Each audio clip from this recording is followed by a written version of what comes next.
اس مرتبہ جب ہم حضور کے دیار نور پہ گئے تو ایک دن عصر کی نماز پڑھ کے باہر نکلے تو بقی کی جانب جہاں دار التجہیز بنا ہوا ہے، جن لوگوں نے شہر نور دیکھا ہے وہ منظر سامنے آ گیا ہوگا، تو وہاں عصر کی نماز کے بعد ہم چائے پینے کے لیے بیٹھ گئے۔ ایک بوڑھا شخص جس کی عمر 70 سال کے قریب ہے، اس کی ایک ٹانگ لکڑی کی تھی، وہ ہمارے پاس آ کر کے بیٹھ گیا اور اس انداز سے اس نے حضور کی سنت داڑھی کو خراج پیش کیا کہ اگر ہمارے موجودین میں سے اگر کسی شخص کے چہرے پہ حضور کی سنت کا نور نہ ہوتا تو ممکن نہیں تھا کہ وہ دوبارہ داڑھی منڈوا دے۔ اس انداز سے اس نے حضور کی سنت کو اتنے میٹھے لہجے کے اندر خراج پیش کیا، اور مغرب کا وقت قریب ہو گیا اور شام کے، میں نہیں کہتا اندھیرے چھا رہے تھے، مدینے کی شام بھی بنارس کی صبح سے حسین ہے، اس دیس کے پتھر بھی مخمل سے لگے مجھ کو اور نور کے سانچے میں ہر ہار ڈھلا دیکھو۔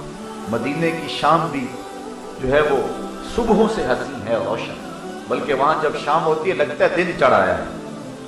تو مسجد نبوی کے میناروں سے اذان کی صدائے دل نواز آنا چاہ رہی تھی، ہمارا جی چاہ کہ ہم جلدی سے مسجد نبوی میں چلے جائیں، لیکن وہ بزرگ اپنی بات کو طول دے رہے ہیں۔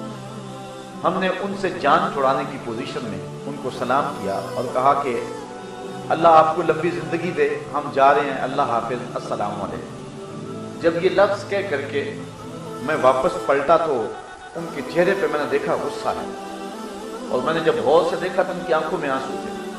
میں بڑا پریشان ہوا، میں تو پاکستان میں بھی کوشش کرتا ہوں کسی کا دل نہ توڑا جائے، اور شہر مدینہ میں اس شخص کا میرے سے کوئی دل ٹوٹ گیا، وہ جملہ میں نے بار بار اپنے لفظوں پہ غور کیا تو میرے لفظوں میں کوئی ایسا سکل نہیں تھا جو اس کے دل کے لیے بوجھ کا سبب بنتا۔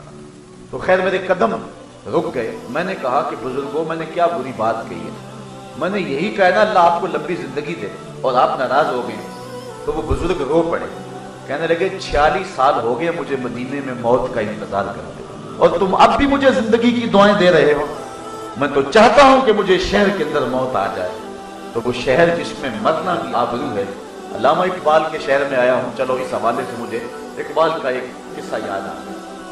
اقبال نے بھی آرزو کی ہے، آپ کلیات اقبال اٹھائیں بحضور رحمت للعالمین، اس عنوان کے ساتھ اقبال کی مثنوی کے اندر ایک آرزو ہے، وہ حضور کی تعریف کرتا ہے، مدح و ستائش کرتا ہے۔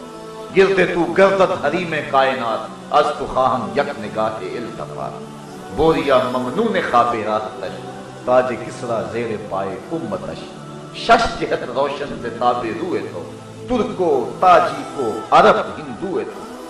اب تعریف کرے جاتا ہے اور پھر تعریف کرنے کے بعد کہتا ہے حضور میں تعریف کر رہا ہوں آپ کی، میں آپ سے ایک آرزو کرنا چاہتا ہوں۔ پھر اقبال دوبارہ حضور کی مدح شروع کرتے ہیں، کہتا ہے ہمت نہیں بڑھ رہی، چھوٹا منہ بات بڑی۔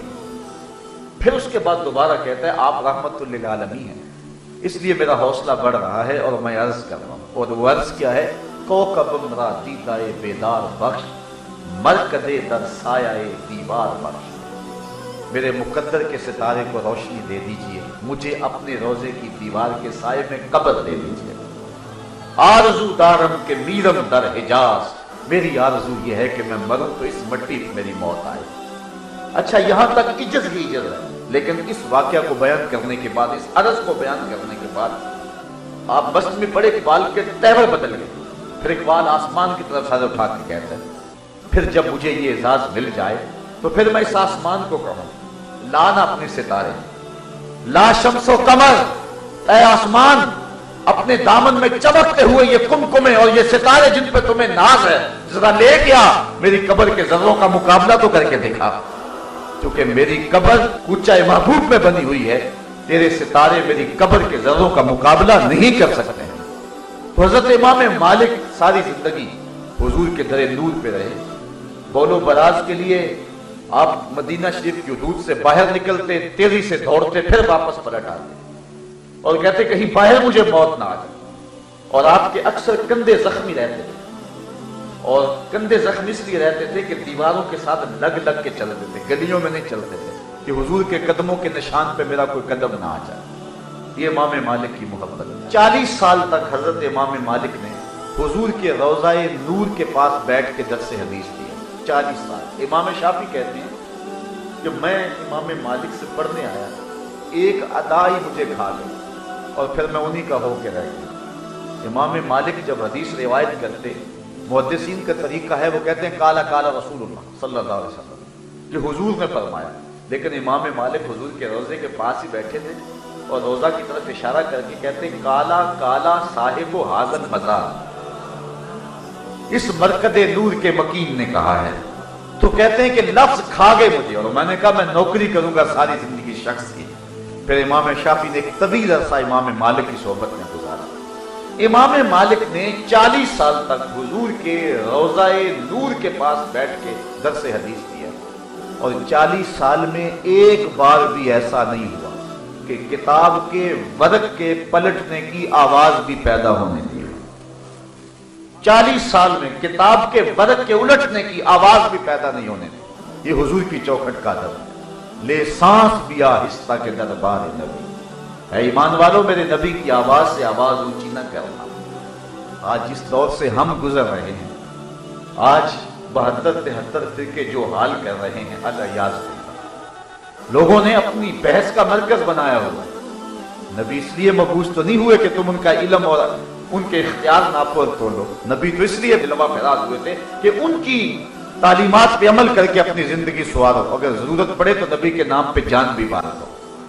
لیکن آج کیا کچھ ہو رہا ہے، میں کہا کرتا ہوں ڈٹھے برق قرآن دے پھول سارے، تیری شان جیا نہیں کوئی ہو ڈٹھا، تیری شان دا کرے مقابلہ جیڑا، انہوں عاشقاں اصلی چور ڈٹھا، کوئی نور آکھے کوئی بشر آکھے، پیدا رات دنے ایہو شور ڈٹھا، اللہ والیاں گل مکا دیتی تو سا ہور ڈٹھا سا ہور ڈٹھا۔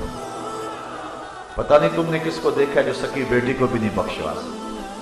وہ کسی نے کہا تھا تو میں نے جواباً کہا، میں نے کہا میاں آج تو لوگ اسے ووٹ بھی نہیں دیتے جو تھانے سے نہ چھڑا سکے، سنبھلتا نہیں جن سے اپنا دوپٹہ، سنبھالیں گے کیا وہ کلیجہ کسی۔ تم اس کی بات کرتے ہو جو سکی بیٹی کو بخشوا نہیں سکتا، ہم اس کے قصیدے پڑھتے ہیں جس کی انگلی اٹھے چاند کے ٹکڑے ہو جائیں۔ تم اس کی بات کرتے ہو جس کے چاہنے سے کچھ نہیں ہوتا، ہم اس کے قصیدے پڑھتے ہیں کہ جو چاہ لے تو خدا قبلے بدل دے۔ تم اس کی بات کرتے ہو جو سکی بیٹی کو بخشوا نہیں سکتا، ہم اس کی نعت خوانی کرتے ہیں جس نے کہا فاطمہ جنتی عورتوں کی سردار ہے۔ ہم تو اس نبی کے قصیدے پڑھتے ہیں، می بریا کستوریاں دا جدوں یار نچوڑیاں زلفاں۔ آپ کا ذوق سلامت ہے کہ نہیں؟ می بریا کستوریاں دا۔ اب ہمارا حق ہے کہ ہم حضور کے قصیدے پڑھیں۔ مغرب نے سمجھا تھا شاید ان کے جذبات ٹھنڈے ہو جائیں گے، لیکن اقبال کہتا ہے مسلمان کو مسلمان کر دیا طوفان مغرب نے۔ مسلمان کے اندر ایک جذبہ پیدا ہوا ہے، پوری امت کے اندر ایک حرارت پیدا ہوا ہے۔ بدقسمتی یہ ہے کہ ہمارا لیڈر کوئی نہیں ہے۔ چمن میں رخت گل شبنم سے تر ہے، سمن ہے سبزہ ہے باد سار ہے، مگر ہنگامہ ہو سکتا نہیں گرم، یہاں کا لالا بے سوز جگر۔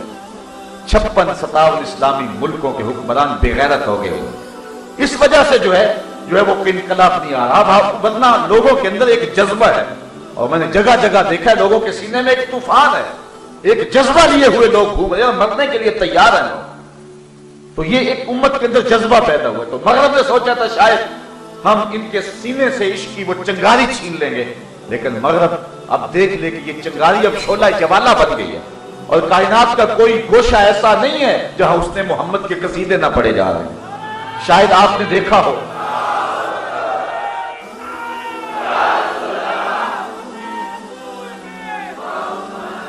تو ہمارے اوپر لازم ہے کہ اب حضور کی قصیدہ خوانی پوری قوت اور پورے بانکپن کے ساتھ کریں۔ تو بات کر رہا تھا می وریا کستوریاں جدوں یار نچوڑیاں زلفاں، تے قبلہ عہدے بنیا سائن جدے یار نے موڑیاں زلفاں۔ ہم تو اس نبی کے چاہنے، آپ کو واقعہ تو یاد آ گیا ہوگا، کہاں یہ خیال کہ نبی کے چاہنے سے کچھ نہیں ہوتا، اور کہاں یہ قرآن کی آیت محبوب تو چاہے تو قبلہ نہ بدل دے۔ قد نرا تقلب وجهك في السماء فلنولينك قبلة ترضاها۔ کہا محبوب اگر پروگرام ہو گیا تو پھر بدل لو۔ قبیلہ بنو سلیم کی مسجد ہے، ظہر کی نماز میں 2 رکعتیں پڑھ چکے ہیں، 2 ابھی باقی ہیں، خاطر آتر میں خیال آیا قبلہ بدل جائے تو کیا ہو؟ طائر سدرہ نشین کے پروں کے پھڑ پڑانے کی آواز آنے لگی۔ کہا محبوب پروگرام بن گیا، پھر دیر کا ہے کی، ابھی رخ پھیر لو، یا اللہ تیری نماز تو پوری ہو لے۔